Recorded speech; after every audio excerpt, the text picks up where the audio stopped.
I think we're gonna, when I think of the future, I'm just thinking of 2025 and like where we're going into. And I think it's gonna be a market where sales activity is going to, you could almost say normalize that word again, where activity is going to bump up a little bit. And the reason it's gonna bump up because the election will be over. I think interest rates will have a little bit further to fall. We're still looking at a 25 or 50 basis point Fed cut in November and a 25 in December. And I don't know if it still holds, but there were 4 25 basis point cuts projected right when the 50 basis point cut was made in September for 2025. However you think about it and whatever actually happens, the idea is that between today and a year from today, interest rates will likely be lower, but they're not going to be dramatically lower. They're probably, I think we're going to settle in the mid 5s to 6 is probably sort of, and I was saying that during the pandemic that's where they should be. All this distortion we've been seeing for the last 5 years has been the Fed keeping rates too low for too long, and we've had these wild swings. I'm hoping 2025 will be a lot more boring in terms of no surprises, and I think that's going to gradually bring more buyers out of the market. Lower rates bring more inventory in, which is going to create more competition among inventory to be priced correctly, and I think that's also good for the market in terms of enabling more transactions. Brad, where do you see things going? I think good things take time, and I think we're going to get there. I think people are going to have to come to peace with the fact that it's a new baseline. As Richard said, people have to live somewhere. I do think there's going to be a reckoning in 2025. If I had to predict, there's a lot of flood mapping being redone around the country, and I think climate change is going to be the most competitive component of keeping us stable. And the reason I say that is you cannot get a mortgage without homeowners insurance. I think that these insurance companies are struggling as we see more interplay with, a guy in San Diego has another flood 4 times in a year. He's not going to be able to get the same premium, and thus what happens is now that area is no longer getting the same pricing. So what used to be sexy and wonderful in Quogue and West Hampton and East Hampton on the ocean is now a threat because you cannot get the same type of provision and protection, and thus the values change. And so to me, the climate change concerns that I have also in New York City is that when we saw Sandy hit, Zone 1 for Morton Square and related was a huge hit. So I am extremely concerned about that. That being said, I do think we're going to get there, and I think we're going to start seeing it rally at the end of next year. Amazing. Richard, I'm not sure if yours has duct tape or not, but maybe you could. Little different. I look at the second half of 2022 transaction volume plummeted.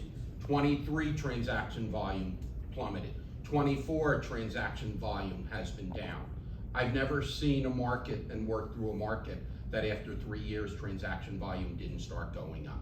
We have interest rates coming down. We still have a shortage of good inventory in Manhattan, and we have a presidential election that will be over.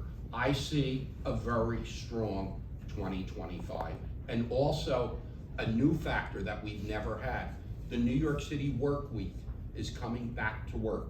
May not come back 5 days a week, but it is definitely coming back 4 days a week, which means the commute is tough. I want to live in Manhattan. So I see a very strong 2025. I just have to say that I couldn't agree more with you. I am extremely, and my team knows this because I've been saying this for a couple of years now, I am extremely bullish about what is about to happen in 2025. As Jonathan was saying, the Fed rate is going to continue to come down.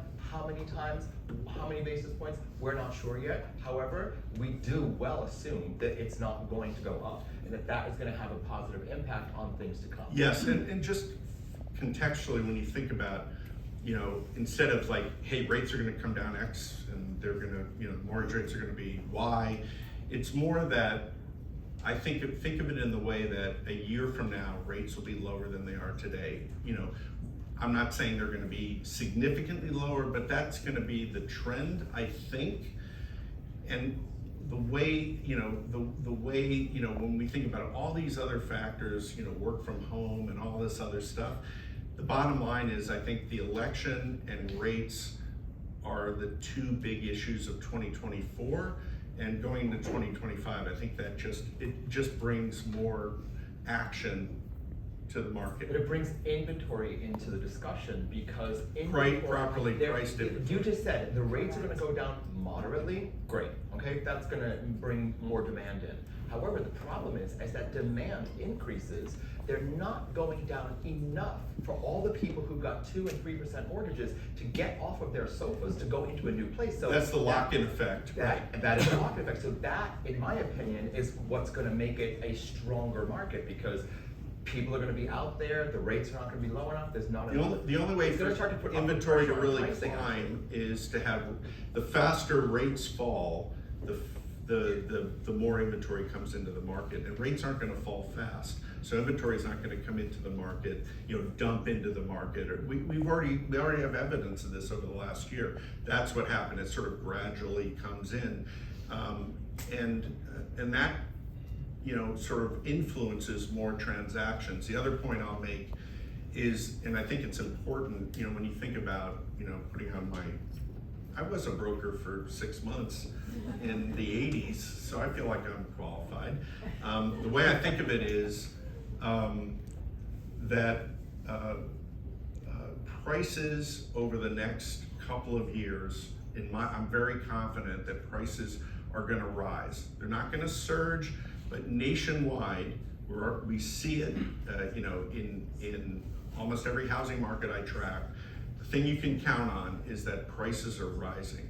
So for a buyer that's waiting for rates to go lower, I think that's a mistake, because if you're waiting, for rates to go lower, you wait 2 years, the price is gonna be incrementally higher. That sort of, doesn't make the savings on interest rates sort of make financial sense, if that makes sense. Just to dovetail on what you Closing said, remark, and we'll give you one closing remark. I think there is so much opportunistic upside for people to get that trophy property now, that they're willing to give up a 3.5 or 2.5 if they can get a 4.8 or a 5 and get a 10-room apartment versus At the right price. At the right price. Right. Richard? It's a good time to be an agent right now. If you had a lousy year this year, be positive. Next year, you work hard, you're gonna have a great year next year. I may be a little over bullish for 2025, but let's have a friendly bet. Let's see what happens in May and June of 2025 before summer starts. See where we were. You'll have a good year if you work hard. At the end of 2024, we are performing better than the past 5 years. That's the truth. It's a fact. Yeah. So I believe, as you said, that trend is only going to continue because we've come down enough and we've gone and turned this way. One thing I do know, by the way, regardless of what we think, and we have different opinions up here, one thing I do know as a fact, whatever the future of the real estate market is in this city and whether this country or internationally, every one of you in this room has the ability to impact and influence that, right? With the knowledge that you have, with the experience that you have, with what you bring to the table, with the advice that you give your buyers, ultimately, that is going to impact the outcome. So never underestimate your value as a real estate broker in this city and every city across the entire world. One last thank you for all coming today, not tonight, this afternoon, see where my mind is. But there's about 100 of you here, probably